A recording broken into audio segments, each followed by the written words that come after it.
이번 시간에 공부할 내용입니다. 이번 시간은 66번째 시간으로 항마운의 대학 시험에서 합격한 사람들의 특징에 대해 공부하겠습니다. 좋아요, 구독 꾹꾹 눌러주세요. 알림 설정 잊지 말고 꾹. 안녕하세요. 내 팔자를 스스로 공부하는 사주 명리학입니다. 이번 시간에 공부할 내용은 지난 64번째 시간과 65번째 시간에 공부한 내용과 연결이 되니 먼저 64번째, 65번째 내용을 먼저 공부하시기 바랍니다. 그 내용은 우측 상단을 클릭하시면 보실 수 있습니다. 이 소녀와 형효는 항마가 되니 우리가 수능을 보는 고3 수험생이나 또는 수능이 아니라도 다른 시험을 보는 수험생인 경우 그 시험을 보는 시기에 소녀운이나 형효운을 만나면 공부하는데 항마를 만난 격이라 대부분 시험운이 좋지 않아 대학 입시나 다른 시험에 운이 따르지 않으니 결과적으로 재수를 하게 되거나 아니면 원하지 않는 학교나 학과로 진학할 수 있습니다. 다만 고3 수험생이 소녀운이나 형효운을 만났지만 무난히 대학 시험에 합격하는 경우가 있는데 이번 시간은 이러한 사주의 특징을 예문을 통해 알아보겠습니다. 사주를 보면 1997년 양력 10월 1일 오시생 음둔 추분 하원 사국 권명입니다. 정축 기유 병자 갑오. 근데 동처를 보면 일지 10, 세지 80, 월지 70, 시지 90, 중궁입니다. 집안에서 진가원칙에 따른 홍국수 실세의 흐름을 보면 일지 3목은 진생처인 중궁 이화 소녀와 가극처인 세지 10토 제요 중 진가원칙에 따라 이화를 생하고 또 중궁 이화 소녀는 가생처인 세지 10토 제요와 가극처인 월지 구금 관기효 중 진가원칙에 따라 10토 제요를 생하여 식신생재를 합니다. 이 경우 일지 3목 중궁 2화 세지 10토는 일중세 성국이 되는데 이렇게 진가원칙의 생과 성국의 생이 같으니 진생성국이 됩니다.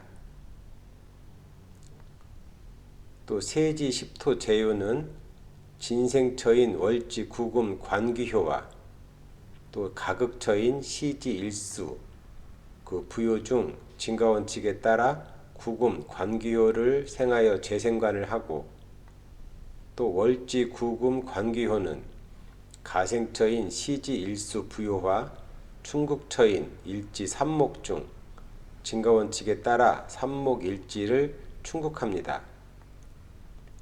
이 경우 중궁 이화 소녀는 그 일지 삼목 월지 구금과는 삼이고 삼형이 되고 또 일지 삼목 세지 십토와는 일중세 성국이 되는데 이렇게 삼형과 성국이 동시에 성립하면 이 성국은 성립하고 삼형은 성립하지 않아 면형이 되니 이화는 구금을 성극하지 않고 그 십토를 생하게 됩니다.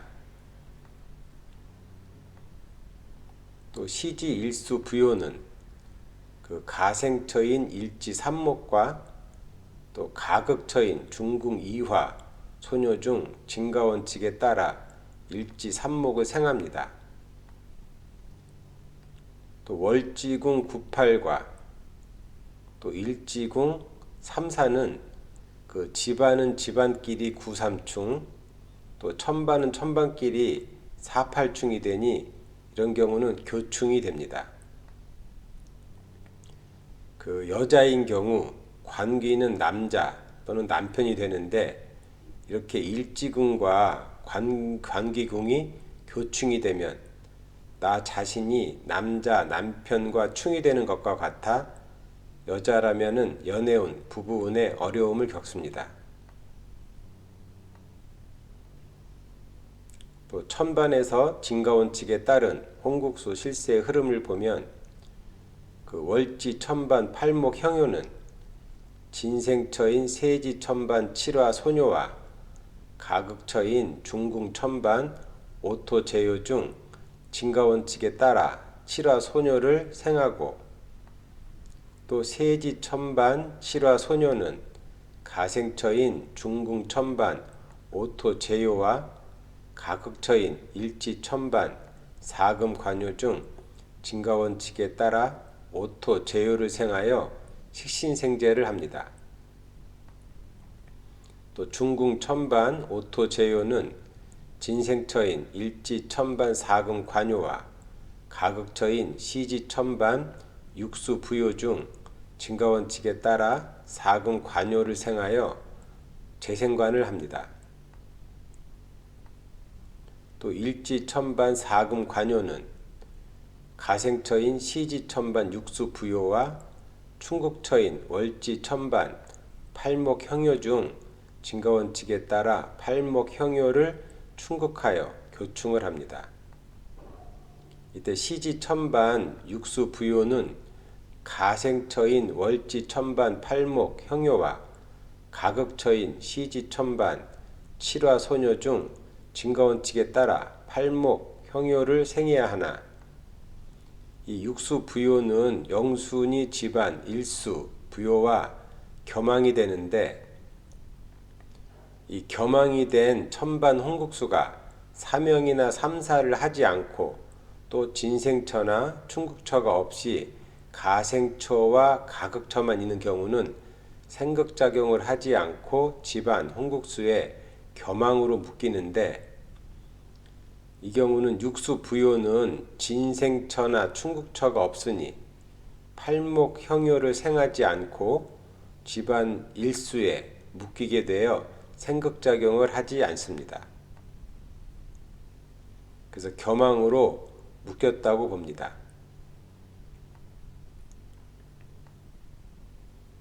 그래서 이 명국은 수능 시험을 보는 고3, 그러니까 19세 유년이 중궁에 있는 이화, 소녀, 항마운이나 그 실제로는 무난하게 대학에 들어갔는데 그 이유를 살펴보면 이 집안 홍국수 실세의 흐름이 식신생제 재생관이 됩니다.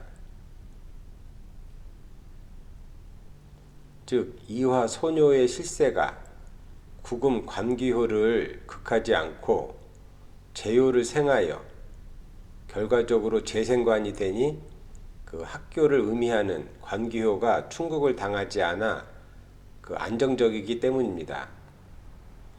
원칙적으로 소녀는 관기효를 극하여 항마가 되니 학생이나 수험생이 유년운에서 소녀운을 만나면 항마운을 만나게 되어 공부나 시험에 어려움을 겪게 되는데 이 경우 항마의 작용이 작게 나타날 수도 크게 나타날 수도 있습니다.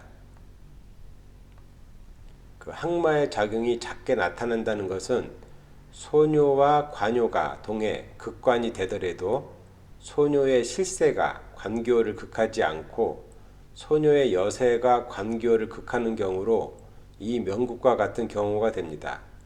즉 이 명국은 중궁, 이화, 소녀와 구금, 관교가 동했는데 이 소녀의 실세가 관교를 극하지 않고 이 재요를 상하니 그 이화 소녀가 구금 관교를 극해 극관이 되더라도 이 극관이 여세의 힘으로 극하니까 극관의 작용이 약하게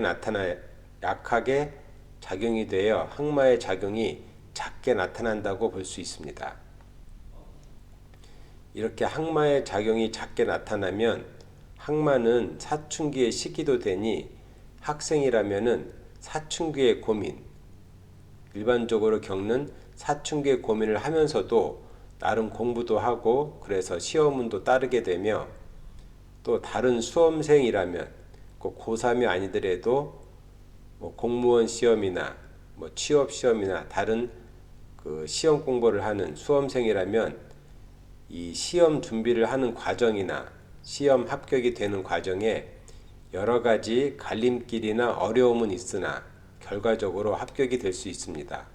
즉 소년을 항마라고 하여 무조건 시험운이 나쁘다 이렇게 보는 것이 아니라 항마의 작용이 작게 나타나는 경우, 즉 소녀가 관요를 극관이 되더라도 그 극관하는 힘이 여세가 되어 약하게 되면은 다소의 어떤 어려움, 사춘기의 방황이나 또는 시험 준비나 합격하는 과정에서 어려움은 겪더라도 결국은 공부도 하고 시험운도 따르게 되어 합격이 될 수 있다고 봅니다. 항마의 작용이 크게 나타난다는 것은 그 소녀의 실세가 관기호를 극하여 극관이 되는 경우로 예를 들면은 소녀와 관기호가 동했는데 재요는 동하지 않아 소녀의 실세가 관기호를 극하여 극관을 하는 경우, 또 소녀가 동하고 재효와 관기호가 모두 동했으나 소녀의 실세가 재효를 생하지 않고 관기호를 극하여 극관을 하는 경우인데, 이 두 가지 경우는 그 항마의 작용이 크게 나타나는 경우인데, 이렇게 되면은 항마의 작용이 크게 나타나니 시험운이 좋지 않아 합격하기 어렵다고 판단합니다.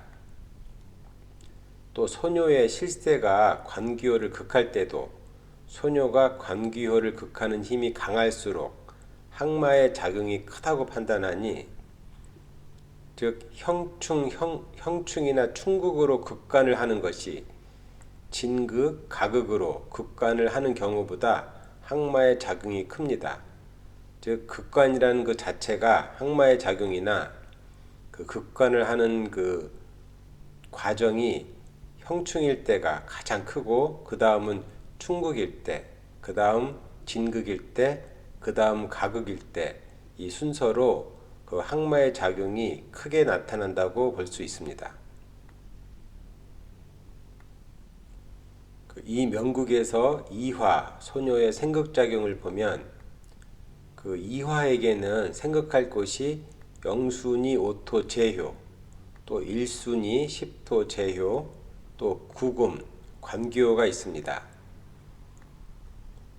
그 홍국수 영순이 생극 관계에서 홍국수가 영순이에, 즉 집안 홍국수에게는 천반 홍국수, 천반 홍국수에게는 집안 홍국수인 그 영순이에 진생처나 충극처가 있으면 홍국수의 실세는 영순이로 우선 작용을 하고 그 나머지 힘으로 일순이 생극작용을 하게 되니, 이 이화의 실세는 우선 영순이 오토 재효를 생하고 그 다음으로는 십토 재효를 생하며 마지막 여세로 구금 관기호를 극하니, 이화가 극관하는 힘은 가극이 되어 약하다고 볼 수 있습니다.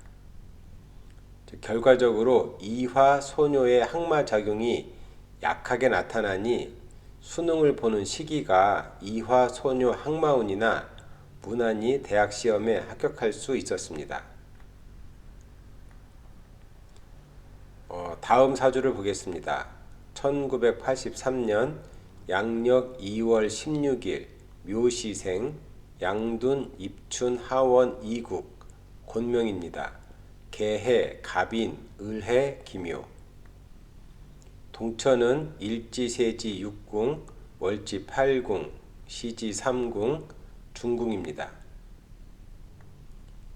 그 집안에서 진가원칙에 따른 홍국수 실세의 흐름을 보면, 먼저 월지 이화 부요는 가생처인 일지 십토와 또 진극처인 중궁 사금 소녀 중 진가원칙에 따라 사금 소녀를 극하여 도식을 하고, 또 시지 7화 부요는 진생처인 일지 십토와 또 가극처인 중궁 사금 소녀 중 진가원칙에 따라 일지 십토를 생합니다. 또 일지 십토는 그 중궁 사금 소녀를 생하고,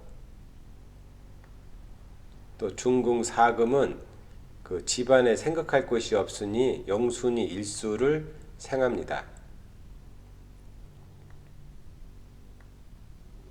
또 천반에서 진가원칙에 따른 홍국수 실세의 흐름을 보면 중궁 천반 일수 제요는 진생처인 시지 천반 팔목 관귀효와 가생처인 월지 천반 삼목 관귀효 중 진가원칙에 따라 팔목 관귀효를 생하여 재생관을 하고, 또 월지 천반 삼목 관효는 그 진극처인 일지 천반 오토 형효를 극하며, 또 시지 천반 팔목 관귀효는 가극처인 일지 천반 오토 형효를 극합니다. 또 일지 천반 오토 형효는 그 집안 일지 십토와 겸황이 되나, 그 진극처인 중궁 천반 일수 제요가 있으니 겸황으로 묶이지 않고 일수 제요를 극하여 극제를 합니다. 이 명국은 수능 시험을 보는 19세 유년운이 일궁 오토 형여운입니다. 그 형여도 소녀와 마찬가지로 항마로보와 수험생이 형여운을 만나면 시험운이 좋지 않은데, 이 명국은 형여운이나 대학에 무난히 입학을 하였습니다. 그 이유를 살펴보면 그 소녀는 학교에 해당하는 관귀호를 극하니 항마가 되는데, 형여도 항마로 보는 이유는 형여는 관귀호를 극하는 소녀를 생하기 때문입니다. 그러므로 형여가 항마로서 작용을 하는 것은 형여 자체보다는 형여가 생한 소녀가 어떻게 생극작용을 하는가를 판단하여 알 수 있습니다. 그래서 이 경우에서 오토 형여는 그 중궁 사금 소녀인 항마를 생하나, 사금 소녀는 집안에 삼팔목 관귀호가 동하지 않아 사금 소녀의 실세가 극관을 하지 않고, 그 사금 소녀 영순이의 일수 제요가 있으니 사금 소녀의 실세는 영순이 일수 제요를 생해 결과적으로 천반 팔목 관귀호를 생하여 재생관이 되니, 그 수능을 보는 19세에 형여 항마운을 만났으나 대학에 무난히 입학을 하였다고 볼 수 있습니다. 그럼 이것으로 66번째 공부를 마치겠습니다. 다음 시간에는 쌍둥이 사주 예문으로 공부를 하겠습니다. 감사합니다.